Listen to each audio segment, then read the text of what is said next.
είμαστε στρατιώτες,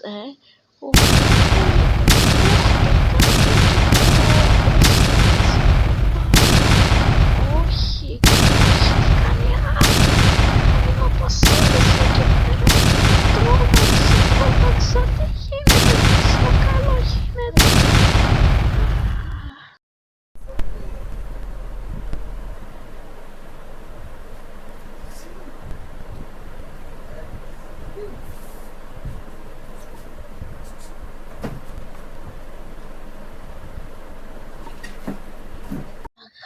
Καλή δουλειά, παιδιά.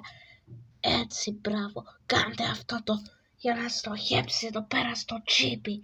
Εντάξει, στρατιώτες, εντάξει, πάμε. Είμαι ο Αποστόλης. Γεια σας, παιδιά. Κάντε αυτά τα πράγματα. Δεν μπορούμε. Κάντε, σας λέω. Καλή δουλειά, παιδιά. Καλή δουλειά. Καλή δουλειά. Προσοχή, έκτακτα νέο, Αποστόλης έριξε λέιζερ, προσοχή.